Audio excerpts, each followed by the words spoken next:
Good morning. Everybody sleep well? Good. Everybody ready for day 2? Everybody have a good day 1? All right. Okay. First, a little housekeeping. Some of you walked away yesterday with your translation equipment. If you still have it with you, if you have it on you, go ahead and take it back to the back table. They need to recharge those and sanitize them. And just please remember, at the end of the morning or the end of the day, before you leave, turn them into that back table. Okay? All right. So I usually take a few moments to kind of review some of the themes that came up formally and informally the day before, and that's what I want to take some time to do. And by all accounts, it was a good day for folks. Folks felt energized, first of all, just to be together again, to have the opportunity to see old friends, make new friends. I saw a lot of like I said yesterday, half of you are new to the symposium. I got to meet a lot of you, and that's exciting, and to hear about some of the work you're doing, which is even more exciting. One of the themes that came up during some of the question and answer yesterday, and just informally in conversations, were essentially kind of two sides of the same coin. One was, how can I, as a person of color, be radical inside an oppressive system? The other side of that coin was, how can I, as a white person, help to disrupt and dismantle oppressive systems? So two sides of the same coin. Now, because that was such a predominant theme, we've actually added a session today. Today at 4:15, we'll have a session in the Connection Lounge that will be a facilitated conversation, a facilitated networking event around that question. And we're going to focus on, the one that came up the most was, what's the role of white folks? And so we invite anyone who wants to at 4:15 to join that conversation, because we think you have some of the answers. I'll offer a couple of things. As Feminista said yesterday, do something. That, getting at 40% right in doing something is better than 100% wrong of doing nothing, right? So do something. Start. And I'll offer you a different a flip on that frame. In one of our events that we hold that we call At the Heart of the Matter, and we were talking about systemic racism and structural racism, one of the people of color said, it's not white people who need to be allies to people of color in dismantling racism. People of color didn't invent racism. We don't benefit from racism. So it really should be, how can we as people of color be allies to white folks who need to be the ones to disrupt and dismantle that system?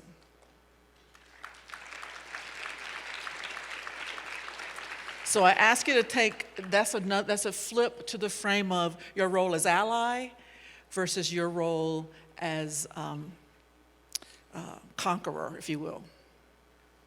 And I also, in my own reading and understanding, have really come to understand the difference between an ally and an accomplice. You can be an ally in thought only. You can be like, I got you. We're here, I'm with you. You can be an ally and be passive. You can be an ally and do nothing.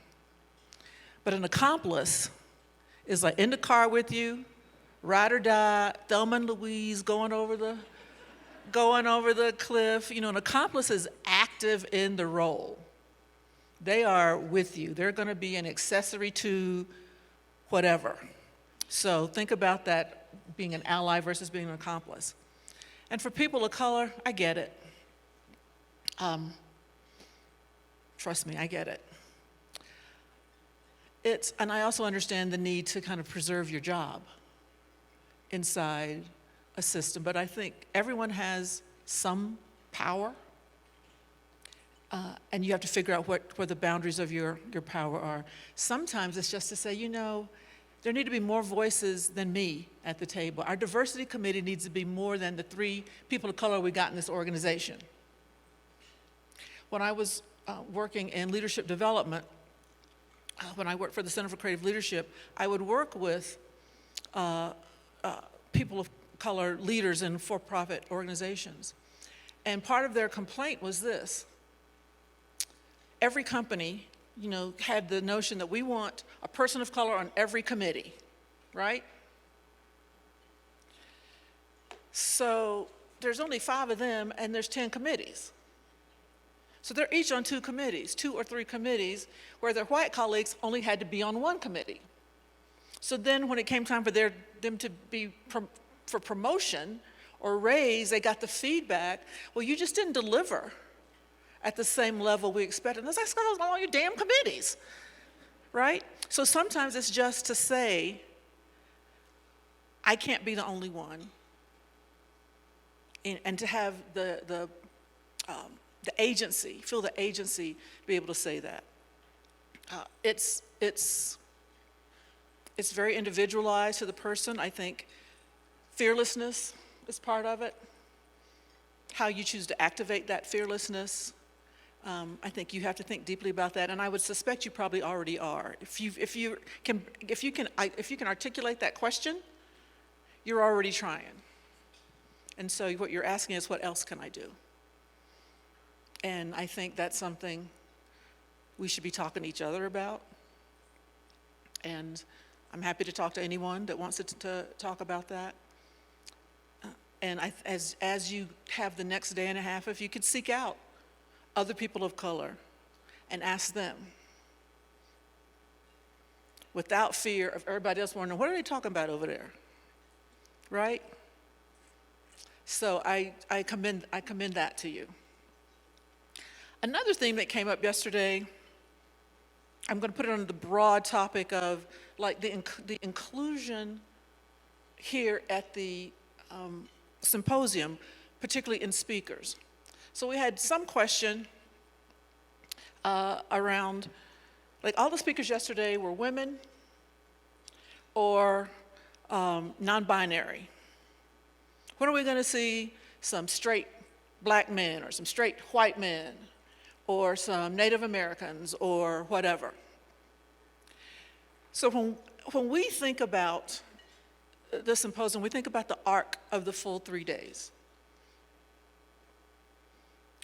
And so all of those demographics are represented across the 3 days. So as a matter of fact, if you presented an exchange session in the afternoon yesterday, or you are going to do one this afternoon, please stand. All right, so as you look around the room, you see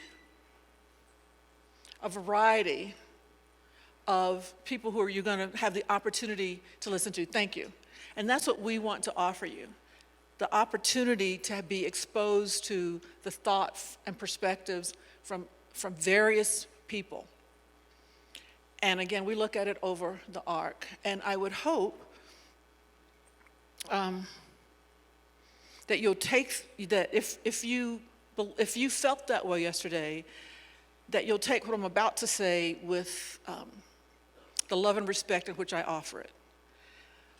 And that is, we think there's something you can learn from everyone. And if you find yourself focusing on the messenger and not the message itself, then you might be missing the point.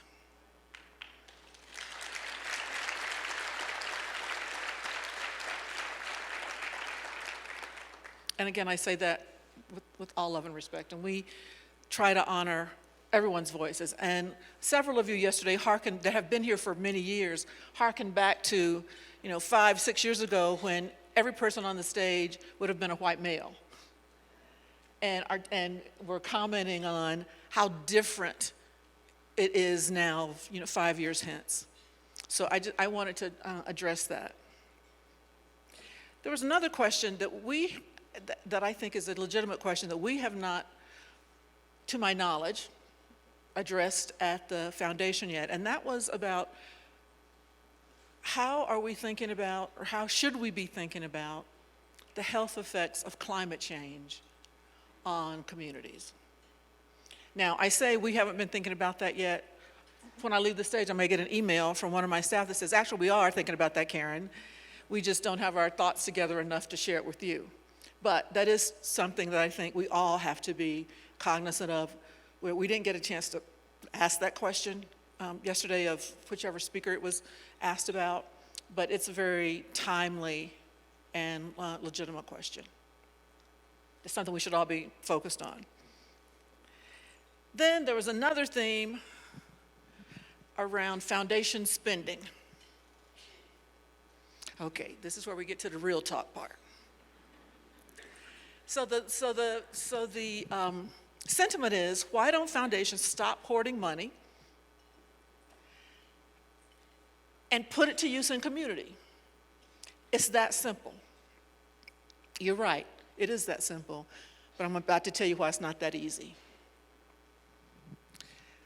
It is very easy, my experience is it is most easy for family foundations to set up a foundation that will sunset.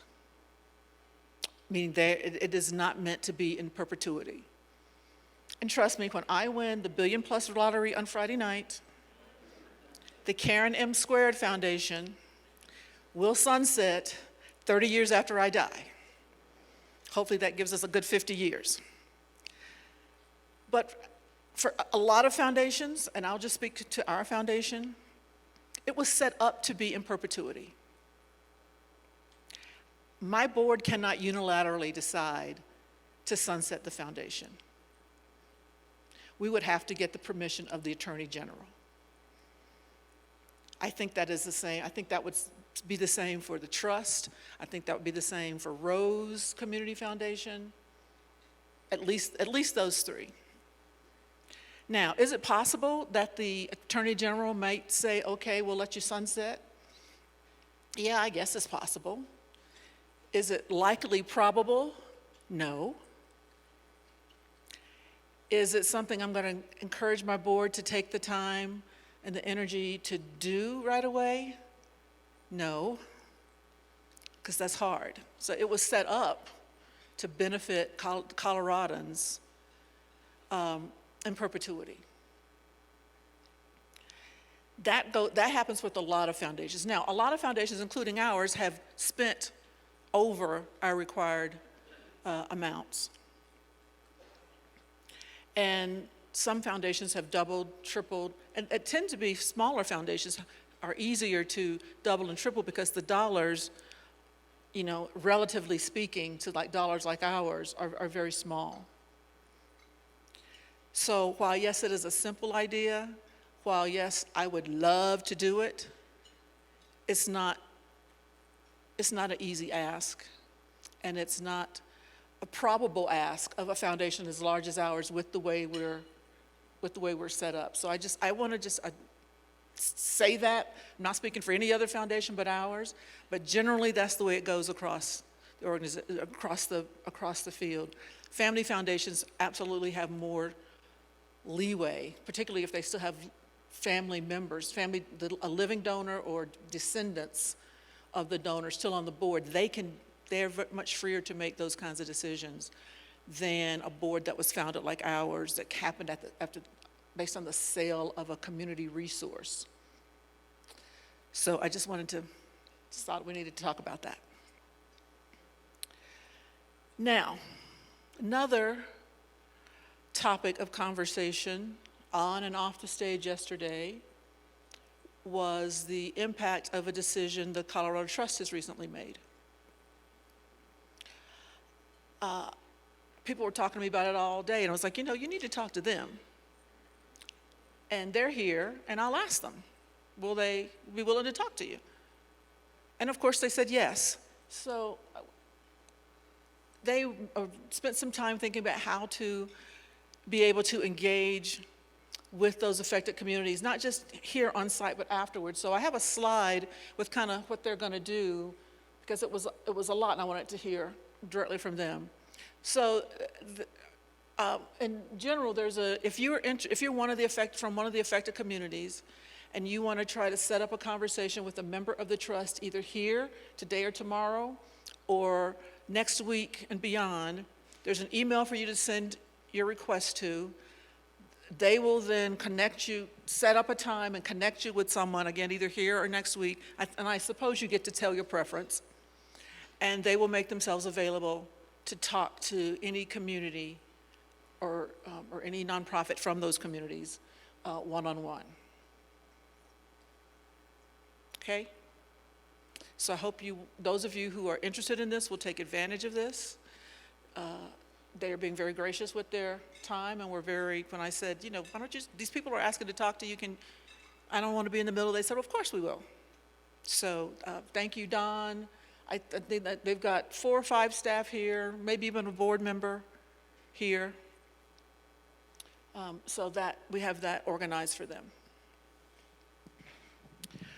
All right, that brings us to today.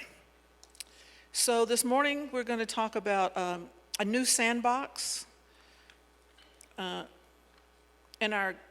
going from yesterday about talking about self, today to talking about community, and tomorrow to talking about systems.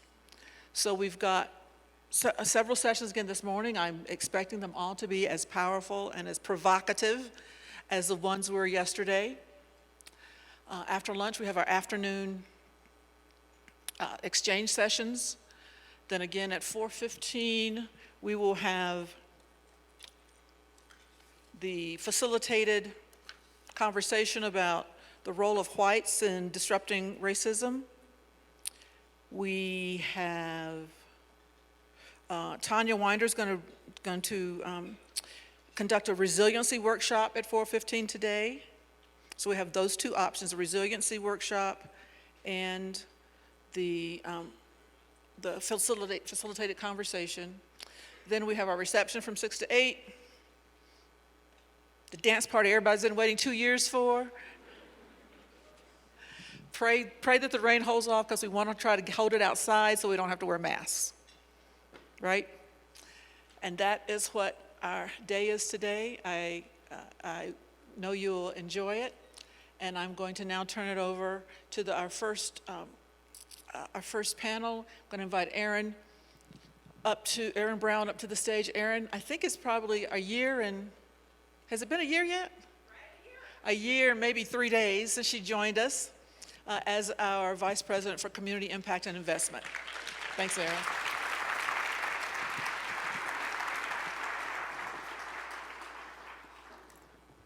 Thank you, Karen. Good morning. How is everyone? And I dropped my notes along the way. Oh, thank you. Thank you very much. All right, I'm gonna get my glasses on. And this has become my new normal, post-pandemic. Well, I can't say post-pandemic, as part of the pandemic. I can't see quite as good as I used to.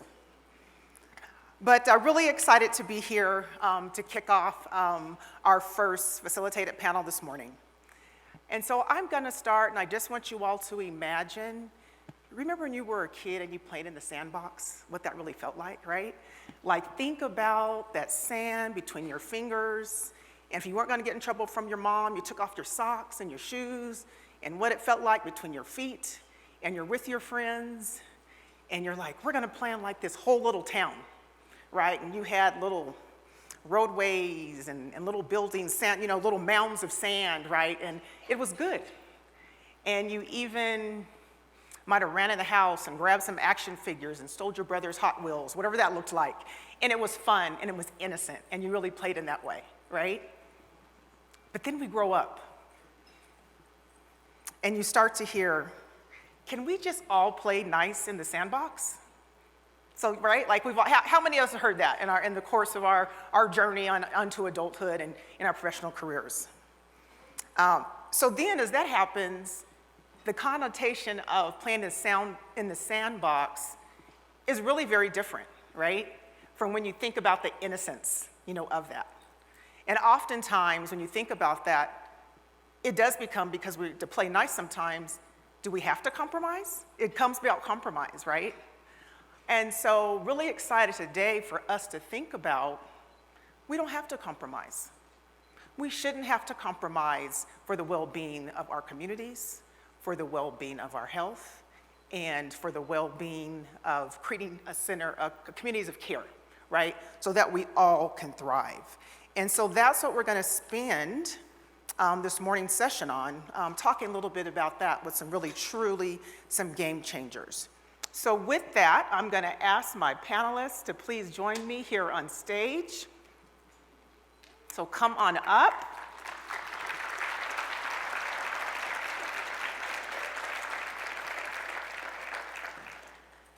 And I really, as they're coming up, I really want to say that part of disrupting the status quo is to shift the power dynamics and really lift up the voice of community. And as we heard yesterday from our panelists and our speakers, we know that community members are their own best advocates.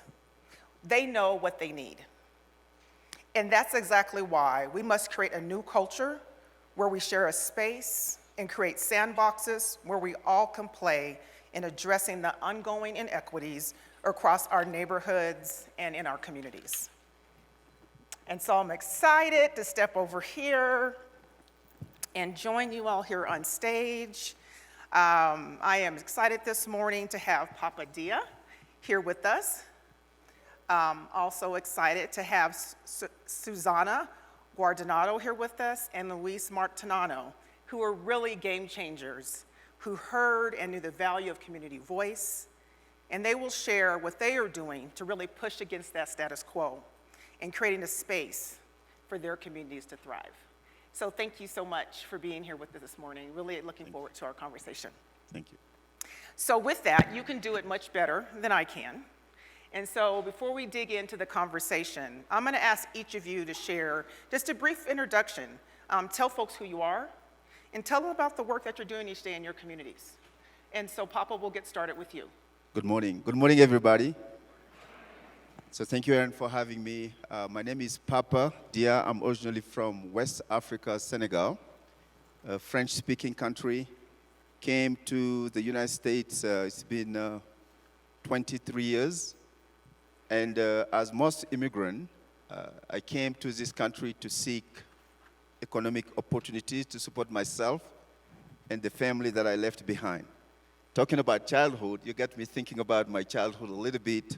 So I came from a large family. My mom had 13 kids, my dad has 25. Yes, a soccer team with subs. So growing up, it was challenging. We came from a poor family. I grew up chasing my next meal. I remember vividly, in order to do my homework, I had to walk for miles and find light on the street. That's the space that I grew up in. And the reason that I wanted to share that with everybody this morning is, even though we might have a very challenging childhood, but all those days will prepare us to be sitting on the stage this morning and to share my journey with you. Thank you. Now, when it comes to the work that we do here with the African Leadership Group, the vision of the organization is to facilitate the professional integration of the African diaspora by connecting cultures through social, economic, and educational impact. And we'll get to talk about it a little bit more.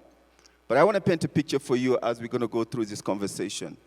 There are three things that we believe in. The first one is, I believe that if you are a smart person anywhere in the world, even in Africa, wherever you go, you're still a smart person.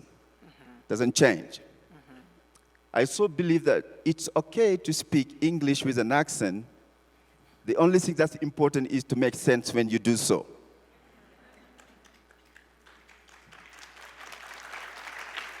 The third thing is, always remember, if you are not at the table, you are on the menu, and we'll get to talk more about it. Thank you, Erin.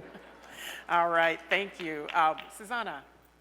Hi, everyone. My name is Susanna Guardado. I'm the executive director of OneMorgan County. I use she, her pronouns. I'm an immigrant from Mexico. I was born in Jerez, Zacatecas. My family immigrated. All right. We have some homies in the room. We immigrated, or my father first immigrated, wanting to work a year at a meat packing factory in Fort Morgan because he knew that he could make easy money. These are his words. With an employer who didn't really require English as a known language. But what happened after the year, and he had actually wanted to publish a book back home, is he brought us over because he felt like it was a really safe community. It was a really stable community, and I have called Fort Morgan home for like 20 plus years. Through just circumstance, I was a college student, moved back home just because of some family circumstances. Following some months, I had a sister pass away, and I was her main caregiver, where I was babysitting her children. I kind of like, I needed work. I needed something to do, and the sister that's next to me in the line, so sister number 3, I'm number 2, said like, oh, there's this position with OneMorgan County. I think it fits your values, blah, blah, blah. I kind of like, I'm not ready. I didn't complete my bachelor degree, and that we just had that conversation, and it just came down to, if you don't apply, I will apply for you. So I had to do it. I got the position as a Latino outreach specialist. Eventually, after 6 months, I was an interim director through a lot of chaos, and have been here since. It's been a very rewarding experience, but also kind of traumatic because I wasn't familiar with the nonprofit industrial complex. And that sort of thing, but I have really found a family with my team and the community that I work for in Fort Morgan. Just so you know, we consider ourselves number 1 just in language diversity. 40% of our households speak a language other than English, and I think that's something to be proud of, that so many people want to call Fort Morgan home. And we embrace that. We don't look at deficits with our work with immigrants and refugees. We focus on, so many people want to contribute, call this place home, and that sort of thing. And I think it was a change with the organization I was before. I think it followed a lot of traditional immigrant integration models with, you learn English, you then apply for citizenship and that sort of thing. We have programs like that, but we really believe in choice. Thank you.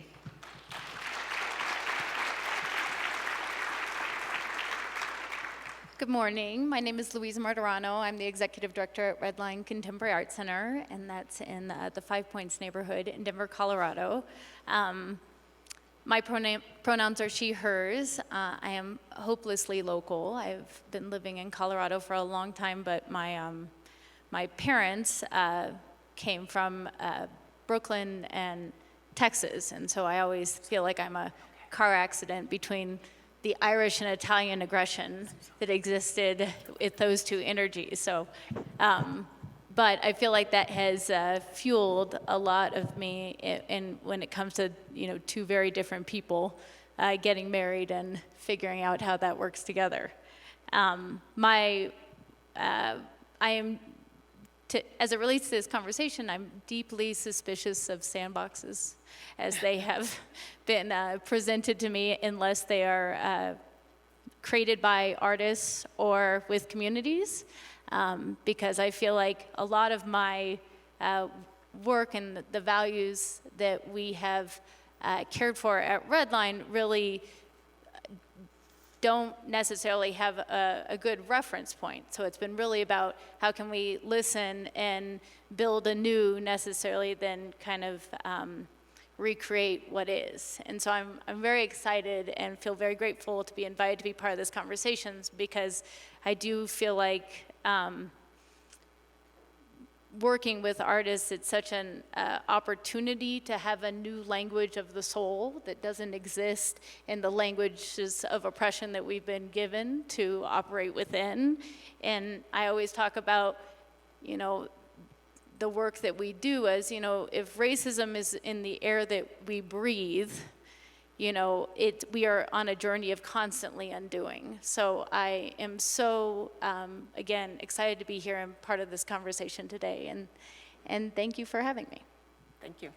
Glad you're here. All right, well, let's dig into our conversation.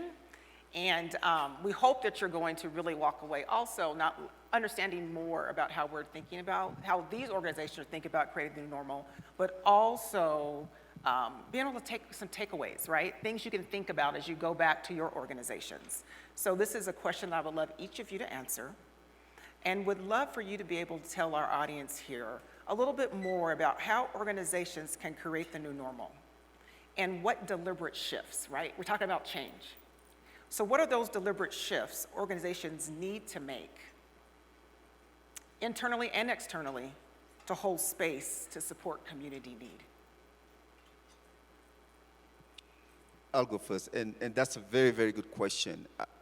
Throughout the journey of the African Leadership Group and my journey, there's a lot of obstacles that I personally faced that I was not ready for.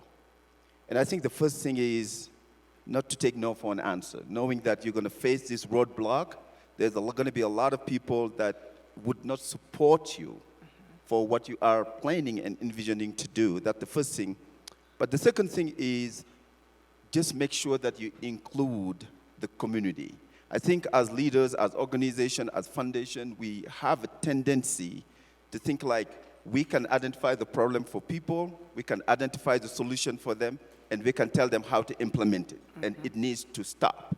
I think when I mentioned earlier, if you're not at the table, you are on the menu, that's really demanding that seat at the table, being involved in the process.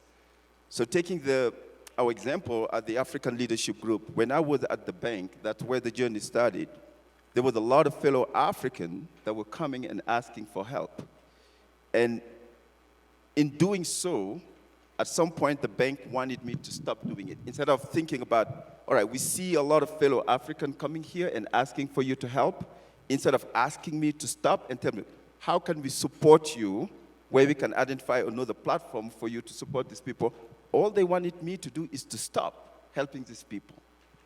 And when they asked me to do that, I knew how relevant and important it was as an African immigrant to have somebody that looked like you, that sound like you, that you can relate to help you in this process.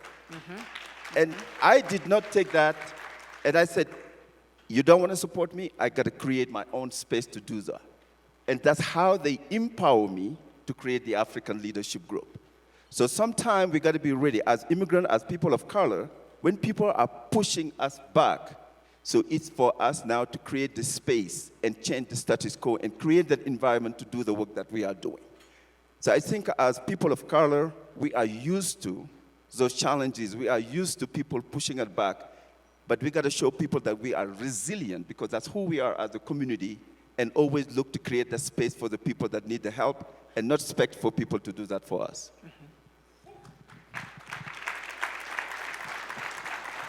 Okay, Susanna? Would you mind repeating? Oh, yeah, absolutely. How can organizations create the new normal? What deliberate shifts do organizations need to make both internally and externally to hold space to support communities, to support community needs? Okay.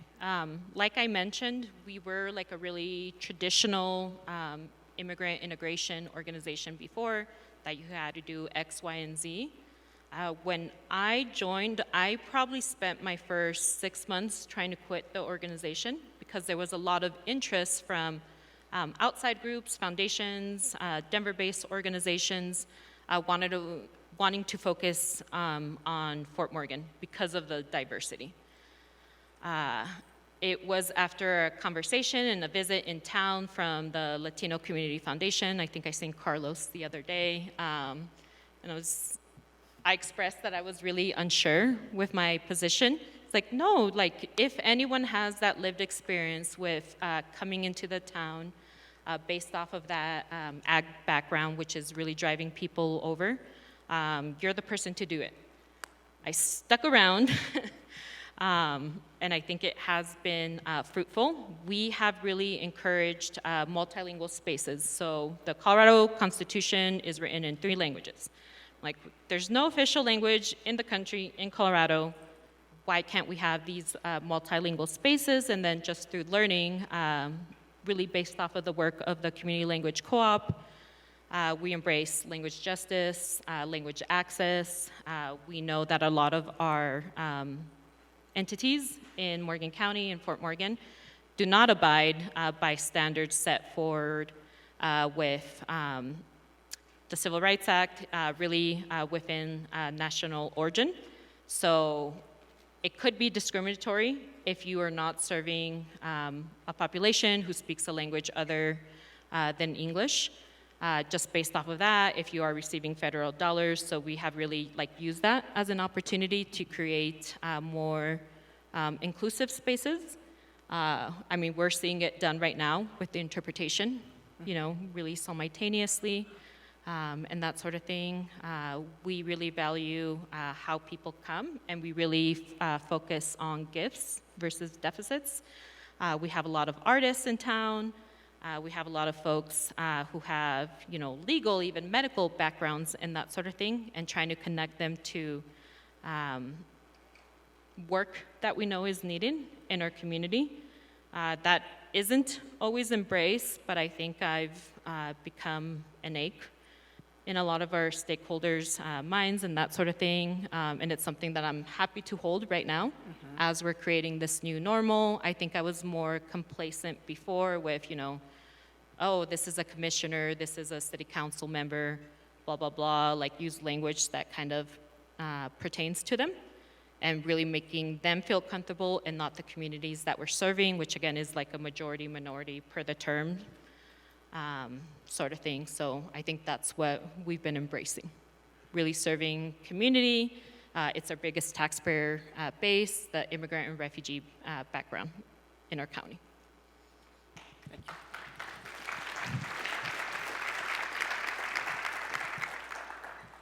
I have a hard time thinking about what I'm going to say because I'm more interested in what they're saying.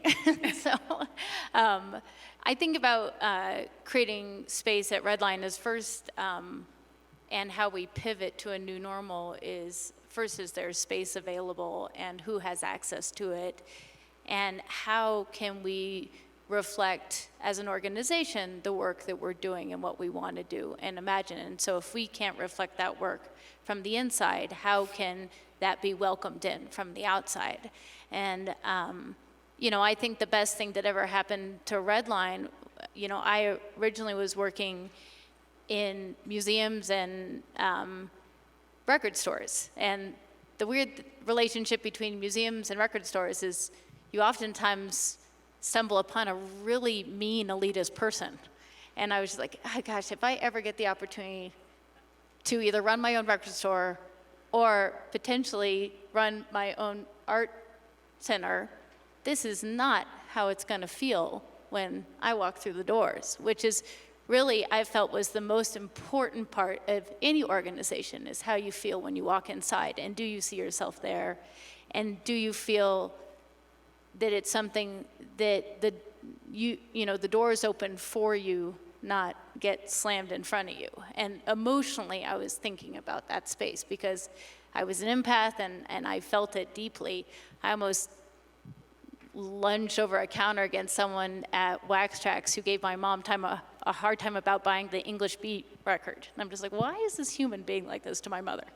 So anyway, that's all a lot of not important information, but it just gives you a sense of, I feel like really you got to do the work internally, and we have approached this at RedLine not only as making sure that we have a staff that reflects the communities that we want to work with and support, but also board leadership, also HR policy. When my father was going through prostate cancer and I was his primary caregiver, and I was taking board meetings in the shower of the emergency room bathroom, I realized that, when my staff member needed to go to Nigeria to adopt her baby, we were going to be fine with her working 2 years full-time remotely from Nigeria, because that's what you need to do. She was trying to have a baby. I was trying to care for my father. And you know what? The work is still happening, and it doesn't stop. But you need to be able to imagine that these different ways of working are possible, because humans are doing it regardless. And so, I always say the humans should drive the systems, not the systems drive the humans.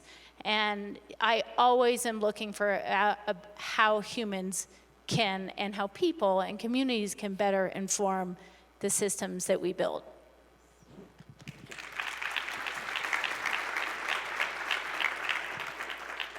All right, I'm going to bounce back to Papa. And, you mentioned in your story around this, you were working in a bank, right? And folks were coming in because they had this sense of connection.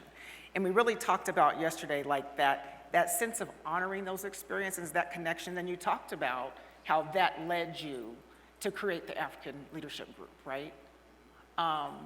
What I think would be great to hear and understand, like as we're in this space and as you're doing this work, emergent strategies have happened because you made that decision to step out there and create that nonprofit organization. So tell us about what strategies have come out of that. So since you saw the need, you created that connection, you created a nonprofit to serve your community. What has come of that? Tell us what's happening and how that's really affected your community and how they're thriving. How you created that sandbox. Yes, actually, it changed my life.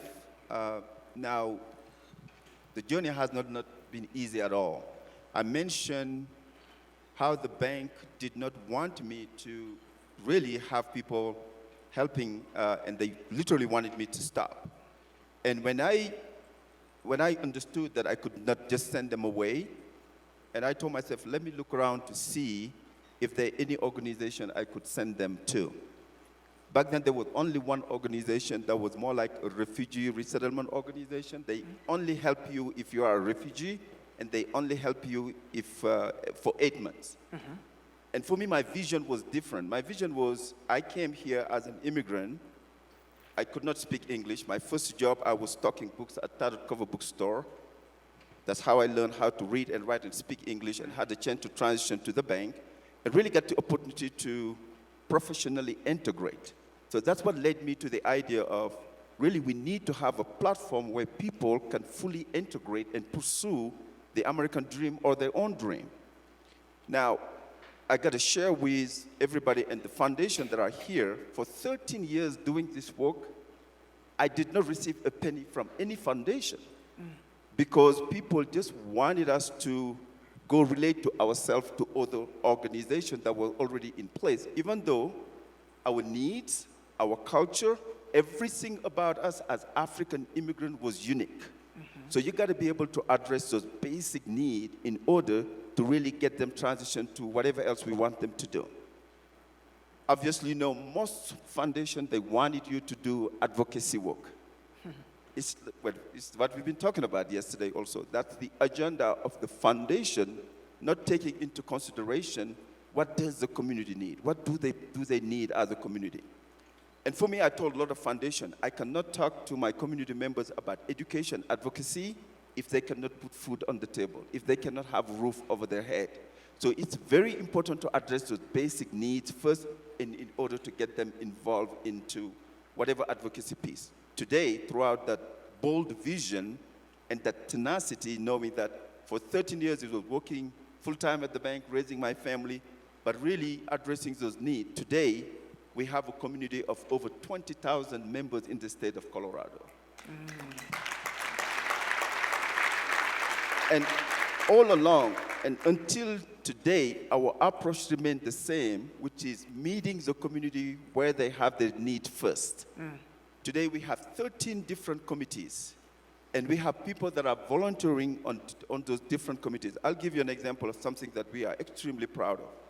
I did get a chance to attend Leadership Aura, Obviously, when I went, I was the only African immigrant taking the training, and it had really dawned to me, there's something wrong. How come I'm the only African immigrant? And I said that if you're a leader anywhere in the world, wherever you go, you're still a leader. And I wanted to come up with Leadership Africa, where I really introduce members of the African community to a leadership program. For 7 years, anytime I approach a foundation to support me on this work, guess what? They direct me to Leadership Denver, they direct me to Leadership Aura. And they are missing the point. Because the point is those cultural reality when it comes to leadership for African immigrants is totally different from the leadership reality from this country. But nevertheless, last year we were able to launch Cohort 1. By the time we finished Cohort 1, one member of the African immigrant community that took that class decided to run for Aura Public School Board of Directors. And today we have the first African immigrant serving on the APS Board of Directors.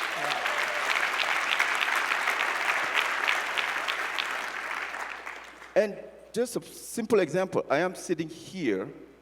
I would never have this opportunity to be in front of this amazing audience if it was not that work that we started doing. Now my responsibility is, how do I make sure next year we have more people from the African immigrant community that attend this symposium so we can build in on this strategy. I think when you start the work, it doesn't only impact you, but it impacts your entire community and many lives.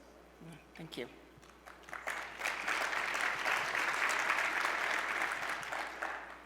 Louise, I'm going to pop this question over to you. And so in conversation, you really spoke about change being constant, right? You even spoke about it, in your when you think about how do we create new space, right? How we think about policies internally to really help folks thrive, even within your organization. But also in that, in the work that you do, with all the change that's really happened over the last 2.5 years, you've really worked to create a space where artists can thrive. And so would love to hear, like in your arena, what does that look like? What are the transformational spaces that you've really been able to help support and create so that the artist community can thrive across Colorado? I think I'm driven by the gaps that I see when it comes to the infrastructure and the lack thereof around artists and their access to resources, their access to space, their average incomes. Also, I feel like it's the one career you wake up and it's not like you wake up to an office, a work phone, a computer, an HR team. It's just like it's all on your shoulders to figure out how the ideas that you want to realize are going to be resourced and implemented for the benefit of so many. I always say I never want to wake up in a community with no artists, because I do think it's this language that helps express that which can't be. So I think about infrastructure and the ecosystem of support around artists and communities a lot. And one of the first things that I did when I got to RedLine was there was a small rental fee being asked for the studios, and my first grant request was to make those free. And then from there, it was my mission to continue to figure out how we could subsidize that infrastructure that is subsidized in most careers, but for artists. And so whether that comes with a larger, salary or income or more affordable space, that's kind of what has driven RedLine's, purpose to create not only the residency program at RedLine, which provides free studio space for 2 years alongside subsidies for professional development and opportunities to connect with a greater network, but it also has informed the Satellite Initiative, which is now 5 spaces, which really tries to broker access to affordable space for artists so that they're never paying more than $1 per square foot on a monthly basis. And I always think about, where's the burden based on who we're working with, and how is it necessary to be, and I love Karen's phrase, an accomplice. I want to be an accomplice to so many. in this work, because, you know, I feel like the capacity it takes sometimes to do that language translation between, say, a developer or a building owner and an artist is a lot, but I can leverage the credibility and the trust that RedLine has built over 13 years in doing this work, 14 years in doing this work, to make that process a little less burdensome on the artist who has less access to resources and less infrastructure around them to make those deals work. Yeah, thank you for sharing that. And I'm going to pull in something that I also heard yesterday on the panel, the morning panel that Jahan hosted, where there was some conversation around how, like, the healing, and we talked about this community of care and, like, the well-being that art brings and that connection. Can you just talk a little bit about, you talked about, you know, removing that burden and creating access, but talk about what that's meant as we think about care, right, and all the things that encompass that as you look at these opportunities, create these spaces in your arena. Yeah, I think I so appreciate being invited to this conversation where the anchor language was care, because I think that is something that artists, you know, and the communities that I work with, it is oftentimes just, again, it's such a solo path. And communities of care are lacking when artists first start out. And so what care has looked like in my situation and at RedLine is that, you know, as we work to redirect resources towards under-resourced communities, whether they are, you know, through our mentoring program where, you know, an 8th grader works with a more established artist to kind of, again, exercise this language of expression that was not necessarily available to them previously, or modeled to them, you know, how that continues to show across generations of care, because now what I see through the artists who have come through the residency, they now are our biggest donors to the program. And so it just, you know, I see this reciprocity happening that oftentimes, you know, the demographics of philanthropy and giving, no one would necessarily point to creative communities. But some of our infrastructure at RedLine and the regranting work that we have done through the Arts and Society program, which we have a partnership with the Health Foundation to do cross-sector work in the arts, because again, arts are showing up in all these cross-sector ways, whether it's art and people experiencing homelessness, or art and incarceration, and you know, there's an ampersand in a lot of the work that we do with the arts. And so, you know, I just feel like it is this kind of this, again, table we set of care that has then allowed, you know, us to avoid being on the menu, and also artists to avoid being on the menu, but instead being a part of these, you know, a part of an ecosystem that they didn't necessarily see themselves in to begin with, you know, and how we get everybody involved in kind of this generosity of the soul, because artists are generous from the jump. And I appreciate that, you know, the Health Foundation, I think, as of 6 years ago, would have never thought, or 8 years ago, that the arts necessarily were in this conversation. But I really see it as such an important aspect to our health because of what artists continue to do for well-being in our communities. Thank you, thank you. And I just want to pull up on just a couple of connection themes. So listening to you, Papa, listening to you, Louise, you both talked about when you provided the space and the opportunity, you saw leaders emerge. You saw a new kind of creative philanthropy emerge, right? And so it's that beauty of providing that space for this to happen that helps people live into their talent, right, or their gift to be part of that community and create that sandbox. So thank you for that. So Susanna, want to talk to you a little bit about your community. And so in your conversation you had with the team, you spoke about the power structures in rural Colorado. are often held by white dominant culture that want us to fall back to a normal that is not functional for all. So tell us how you are working to shift the power dynamics in Morgan County.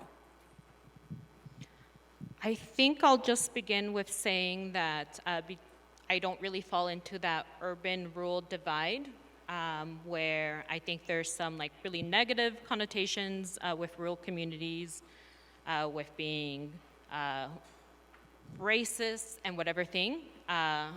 White supremacy is just in this nation, right? Yeah. So it's not just in our rural communities. I think how I have personally shifted just our status quo is that we are not looking for permission from these stakeholders. We are not specifically looking, in some situations we are with institutional change, that we could design systems, programs that work for us and that are made by us. Has been kind of our motto with all of this.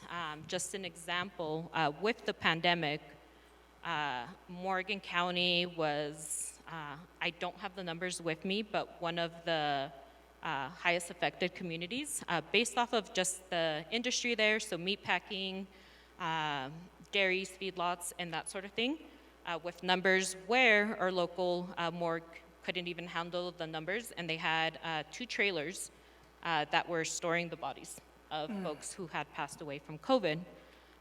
What I was hearing locally from, like, again, stakeholders, really folks within a position of government, or leading like a big organization or company in town was like, this is affecting that meatpacking industry kind of base, not really seeing the integration.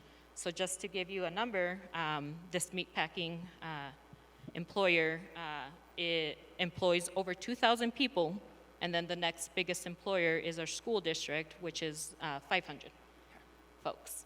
So that's kind of what's driving folks, and that they weren't seeing the inner sections felt really bizarre to us. We were distributing so many masks every day. We were distributing payments for folks who could not access benefits because of their immigration status or whatever reason. So we knew there was a need, but again, our stakeholders were not acting like it was a thing. They, I think, really fell into national rhetoric with just, we heard a lot of phrases with like the pandemic or a lot of whataboutism, which we had a pretty prominent like Save the Children movement, which we know is, based off of QAnon talking points, so again, based off of really racist rhetoric. It was really challenging, and I think hard for our staff to kind of like face that. But we knew that our direct work with that multilingual population was really worthwhile. We always had people come through for testing. We always had people come through for mass vaccinations and that sort of thing. And we really built a community with our health department, Northeast Colorado Health Department, with having a community health worker program. So it wasn't just us as an organization. We knew this was a public health matter. I said I would do a shout out, if you wouldn't mind. From our team, from what I could see right now, we have, and if they wouldn't mind standing up, we have Nadine, we have Wefa, we have Hoden, Farah and Lilia are somewhere as well. And in between this team, we speak at least 7 languages, English included, where we were directly messaging with community, not really looking again at the stakeholders or who are you partnering with. We're partnering with community, and that looks really diverse. And we really tried to communicate that to funders. I know Colorado Health Foundation heard that. At the time we had Rose Green as our grant officer, just, what's happening, what are you doing? who you're partnering with, and we're like, we're partnering with community. We're included in a lot of other organizational grants. We kind of consult, but we're not really in there because we don't think it makes that much of an impact and that sort of thing. So just really embracing the community that we have, knowing that they are our biggest taxpayer base, our biggest community, again, that being non-English speaking, multilingual, from immigrant and refugee backgrounds. I think it's so special that so many people want to call Morgan County, particularly Fort Morgan, home. And it's something to embrace. Something that I hear a lot is just, oh, there's this language difference, and we're not able to communicate, or you have to abide by these standards that are really like heteronormative, white kind of standards. We weren't able to get through this pandemic without that big community base that we have, again, from folks wanting to call Morgan County and Fort Morgan home. Because of the work you've done, like you said, really based off on community and responding to those needs, have you seen shifts in stakeholders in the community in a different way because of the work that you have been leading? I think, yeah, a lot, just based off of the foundation response with the diversity that we have present. They're wanting to see those connections. I think in terms of political stakeholders, no, as of yet. But we are looking at doing more accountability measures with, these folks are working for us.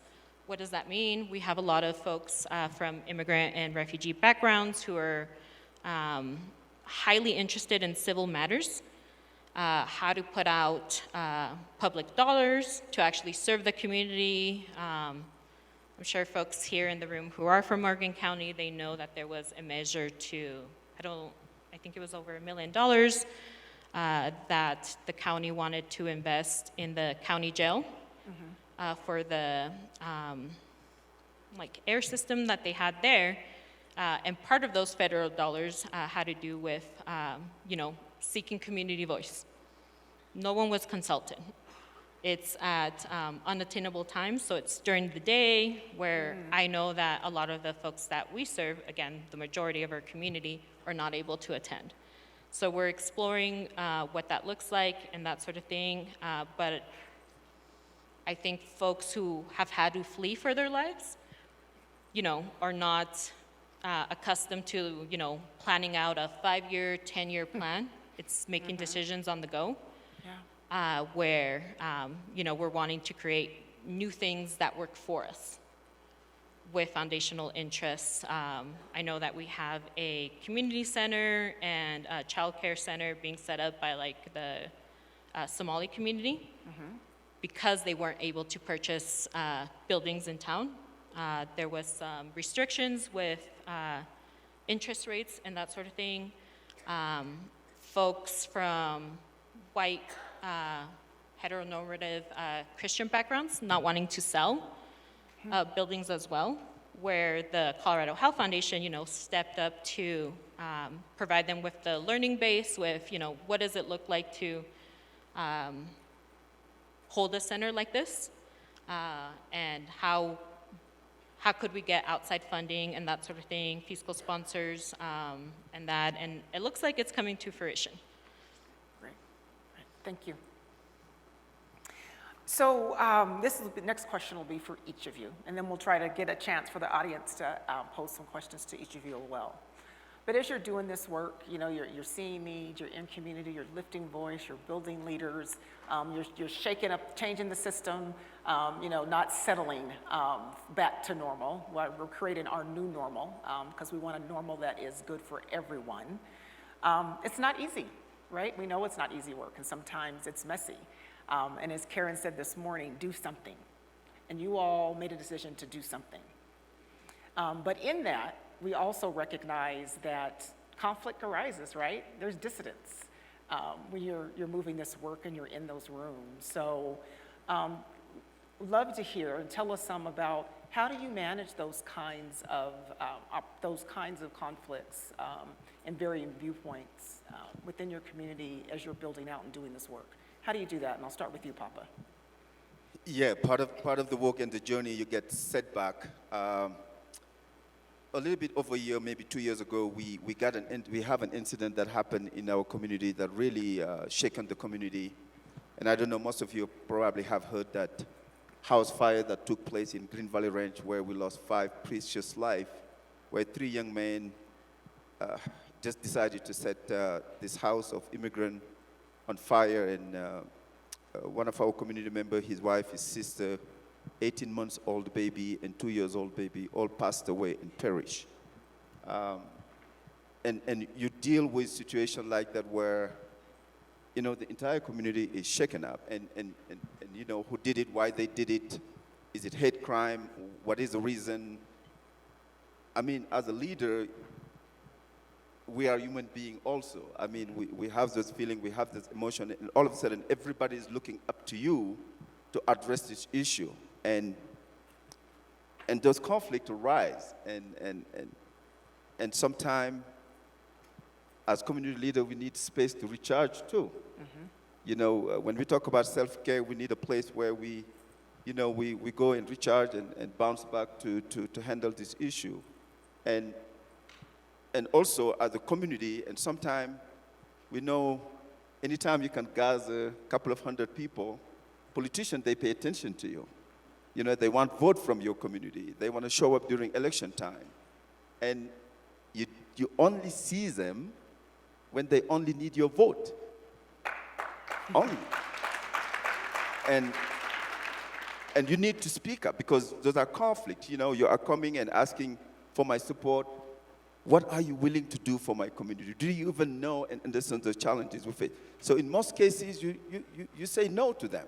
In most cases, you are not their friend. They want to call you friends, but only because of their interest. So yes, you deal with those conflicts, and for me, you have to speak up as a community. Mm-hmm. You have to have your voice heard.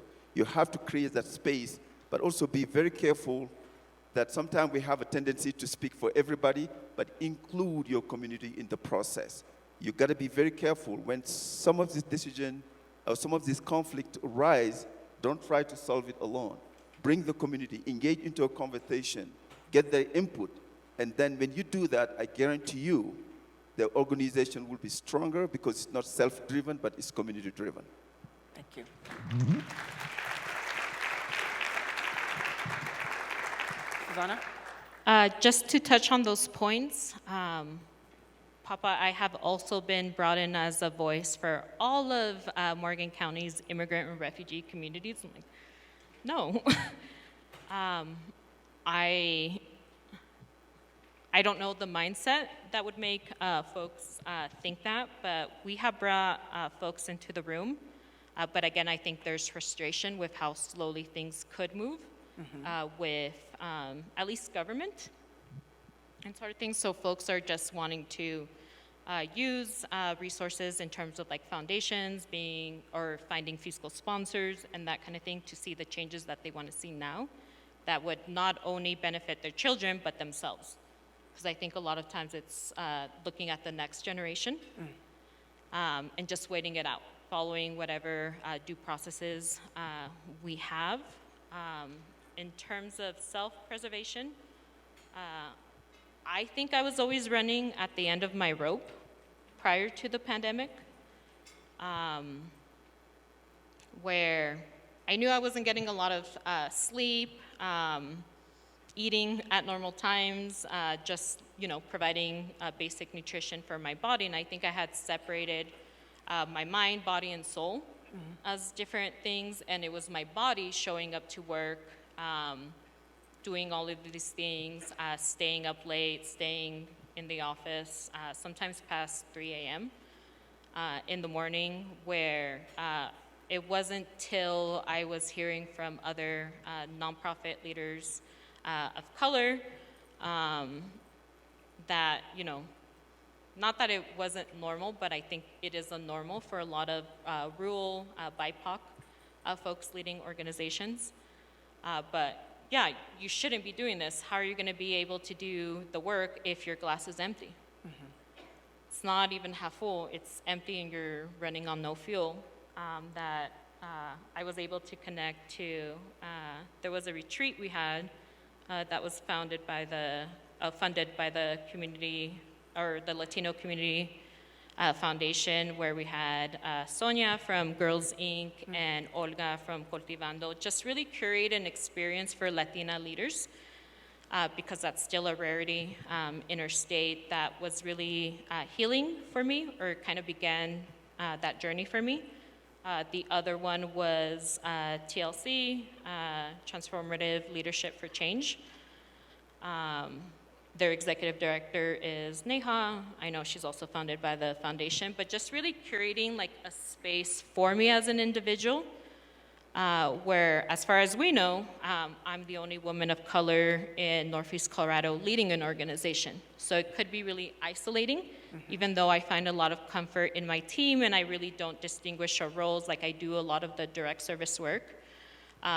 It was still challenging, you know. I have all of these other requirements, duties that I have to do, and I always fell perpetually behind. So it was like finding those spaces, acknowledging that maybe I'll always feel behind, the work will get done, but you know, you need rest, you need to take care of yourself and that sort of thing. Please. I'm focusing on how my legs cannot be parallel to the floor when talking about conflict, because no one would take me seriously. I'm just too short for these chairs at the moment. But you know, as a human, I feel like I am conflict averse, and so I always think about if you are conflict averse in a social justice organization, what does that mean? Because you are really dealing with a lot of conflict and a lot of gaps in understanding it every day. And so, you know, when I think about the type of conflict we have had in working with different communities around different community-driven solutions, you know, I definitely just want to echo my colleague, Papa here, saying how important it is to have community members and, you know, your partners helping you build how you address conflict together.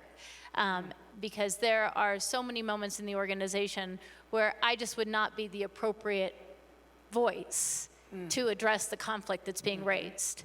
But the person on my board who is, who identifies because of who they are as a person, racially, culturally, they are more appropriate to inform how the conversation is shaped based on the conflict we are trying to address together as a community.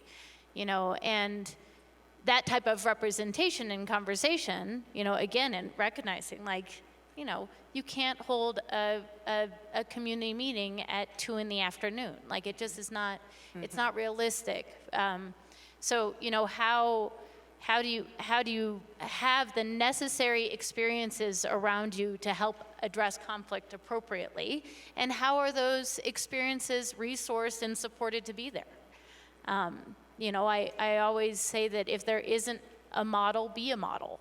So, you know, how can we change the narrative by working in ways that we believe we would like to be worked with, but also, you know, it's also, again, a language of care when it comes to conflict. You know, it's like, you know, don't think you can address every challenge from your lived experience on your own, or else, again, as leaders, we'll suffer every single day in trying to bridge that gap.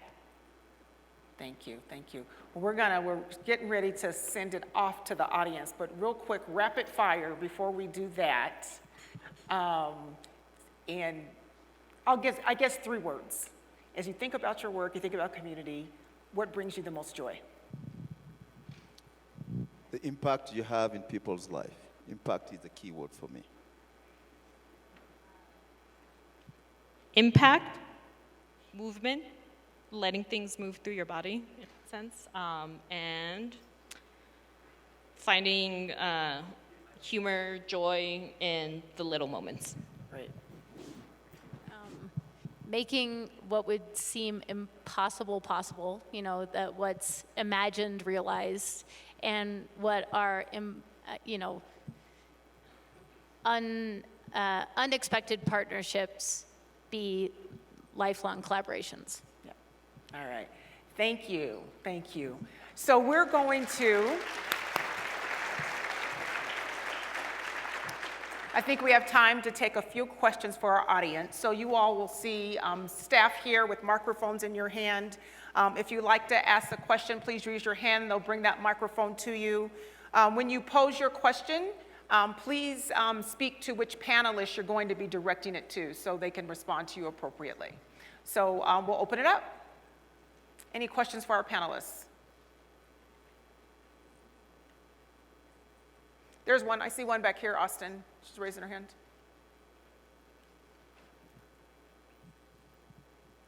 Thank you. My name is Luz Galicia. I'm from 9 to 5. And yesterday during the Dr. John Paul, I said that I have the comment that reinforced that I was in the right place. I just want to thank you, all of you. Thank you for saying that you can make the impossible possible, because that's what we're doing. I'm sharing here the table with my colleagues, and that's what we've been doing, making the impossible possible, and we see the changes in community, the impact, and all of you inspire me, and I bet they inspire them to keep going with this. So thank you so much for your effort, and thank you for your dedication to the community. Thank you.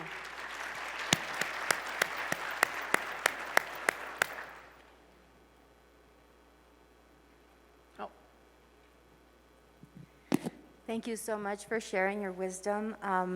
I wanted to know how we, as your fellow nonprofit partners, can support your work. Does anyone want to take that? I think all of you are nonprofit partners. So Yeah, thank you so much. That's a very, very good question.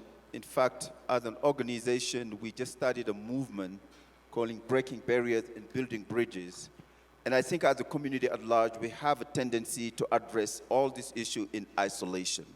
I think the more we can spend time together, the more you can come in our community, sit with us, engage with us, and invite us to that space where we can get to know each other. I think that will be a very good starting point. So if we can start there, that would be great.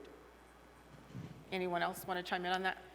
I think in the same boat, where in the spirit of collaboration, we could have like specific affinity spaces, for BIPOC groups where I know that that is happening, but really embrace that. I think it's really important to a lot of our movement leaders who have that lived experience to address harms and work in their communities, where I think it could be really isolating if you're not in the Front Range, Denver metro area, where you maybe see more folks on the routine. So just creating some kind of system of care where you have a lot of those rural leaders, nonprofit or not, leading any type of group. I think just having like some kind of network space to vent, to explore healing practices and that sort of thing, I think it will take all of us forward as a state. Do you have anything to add? Just always looking to be an accomplice to more. So would love to learn about the work you do and, see how we could help each other. Yeah. Making connections. We have that connections corner, so please take advantage of that. So wonderful. And so we are, I'm going to take one question. We have one back here raising their hand. This will be our last question, and then we'll have to get ready to move into our break. Good morning, Stefania Vasquez with Mutual Aid Partners. Thank you again for your time and sharing your stories. My question is that we talk about the conflict that we face with our communities and with government. Did any of you experience conflict within your organizations that made you question your own leadership, and how did you handle that? Who wants to take that? Yes. As a male from Africa, where we have a very, very conservative culture, I've learned tons. in this space where I face some conflict challenges that really made me question the leader that I thought I was. So I went back. There's a lot of perspective that I had to change, especially when it comes to male and female relationship in the workplace. So I think for me, I had to be vulnerable. Again, those African immigrants that can relate to this culture know that in the space where we grew up, so women have a specific role to play and men have a very specific role to play. And when you come to this environment where it's totally different, so as a leader throughout the years, I have to change my perspective and learn a lot, where I learn not to speak for everybody and clear the space. I don't know it all the time, and I'm not the smartest in the room. So those conflicts really allow me to be a better leader that continue to that perspective of learning and becoming a better leader. Great. All right. Well, let's thank you all so much. So can we thank our panelists for really sharing their experience with us and what they're doing to change the game in their community. So thank you for your time this morning. And so with that, we're going to move into a 15-minute break. We're going to meet back in this room at 10:15, and we're going to have a feature from the Robert Wood Johnson Foundation centered around the Culture of Health Prize winner. So see you back here at 10:15.